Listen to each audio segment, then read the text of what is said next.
Hi everyone, it's Alan here from Pipe9.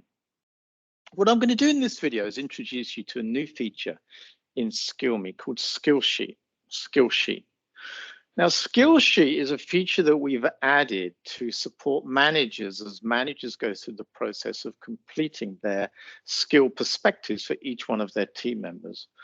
Often completing perspectives, completing these assessments, giving feedback for team members can be a challenging process for managers that have large teams.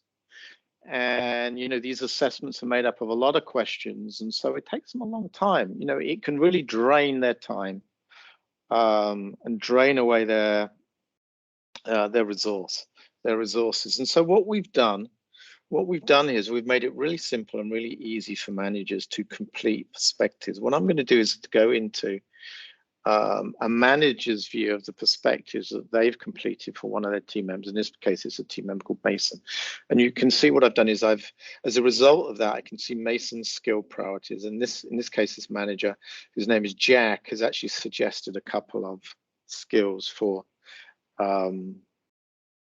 Mason in this case. But what I want to do is I don't want to focus on that. I want to go into perspectives. I want to show you how easy it is for managers to complete perspectives if managers have got large numbers of team members. So for example, what I'm going to do is I'm just going to double click here into challenger mindset, the challenger mindset skill. And I want to complete perspectives for all of my team members around the challenger mindset skill. And I've already done it for one of my team members, Mason, but I'm going to show you how Skillsheet helps, how Skillsheet makes the process of completing perspectives, completing these assessments really simple, really easy for managers, but also at the same time, and importantly, it kind of adds a strategic dimension for managers. It enables managers to really think about, the levels of frequency, the levels of proficiency, the importance levels for these skills for each of their team members. It enables them to think about people who they think that they can team up with, they can connect with, who can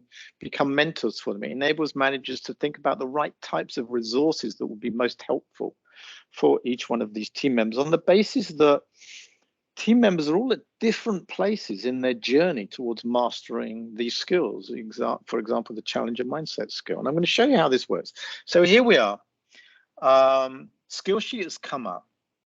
And the first thing this enables me to do is to create what we refer to as teams within teams. So, I think Harry, Jessica, and Tracy are really at the same point in their development. Let's just move Harry up here with Jessica, and so we've now got Harry, Jessica, and I also want to let's just move Tracy up. Look. Tracy can move up. There we go. So what I've done is I've created a little team. Look, Harry, Jessica, and Tracy are one of my teams within teams, and then Mason, Jacob, Noah, another team, and then Liam, Ethan, Amelia, and Emily are kind of a third team that I've got within my team. And the reason why I'm doing this is, well, actually for all of my team members, I actually think this is a critical skill. So I'm just going to say that I think for all team members, this is a critical skill. But for Harry, Jessica, and Tracy, because they've been in role, for less than 12 months, they're probably never really executing the methods and the practices and the principles associated with challenger mindset to the level of frequency that I would expect. Or maybe they're just they're doing that sometimes. In this case, I'm going to say that they're just never doing that because they're just starting out. And their proficiency levels will be, relatively low. Let's say they're none. And for Mason, Jacob, and Noah, let's say they're sometimes executing these methods, principles, and practices. And let's say that their proficiency levels would be that they're at the intermediate level. And then let's say for Liam, Ethan, Amelia, and Emily, these are my experts. They're always executing these skills. Level of proficiency level is at the expert level, so I'm going to say always here, and they're at the expert level.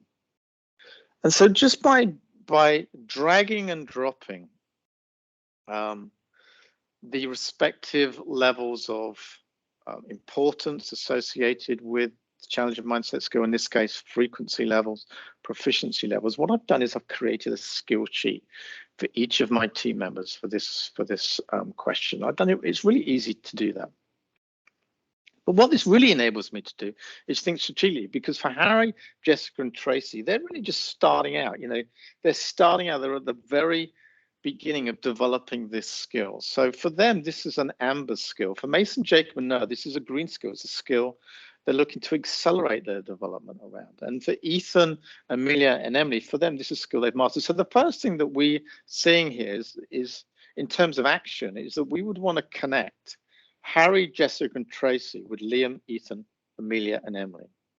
And what happens in the background here is exactly that. We connect Harry with Emily, for example. We bring these people together on the basis that Emily has mastered this skill, that Harry and Jessica are looking to develop. We bring these people together. We make these connections in the background. And so when Harry goes into this particular skill and clicks on experts, the experts that he will see appearing for him will be Liam, Ethan, Amelia, and Emily. And this process actually gets aggregated across the community. So across the community, we're bringing people together. So Harry, Jessica, and Tracy will also see other people from across the community who have mastered this skill, because often connecting with people outside of your existing team, maybe in different locations in different parts of the world, can also be very beneficial towards helping you accelerate the development of these skills. And that's exactly what's happening here. Another thing that's happening here for Mason, Jacob, and Noah, they're looking to accelerate this skill. They're beyond the foundation level.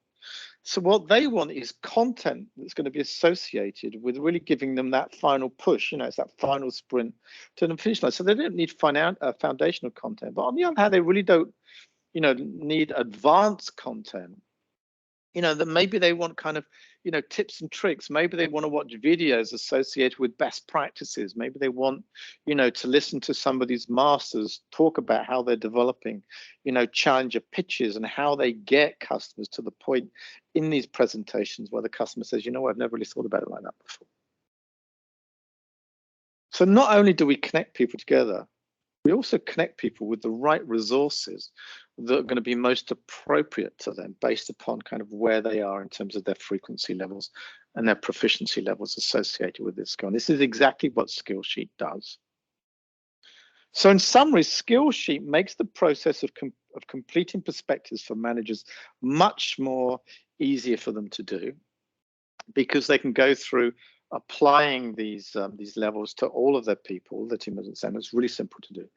Plus, it enables managers to think much more strategically about what their skill plan should be for each members of their team.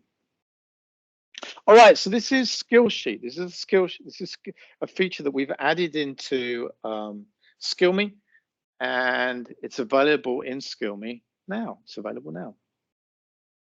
Skillsheet. Thank you. Thank you for watching.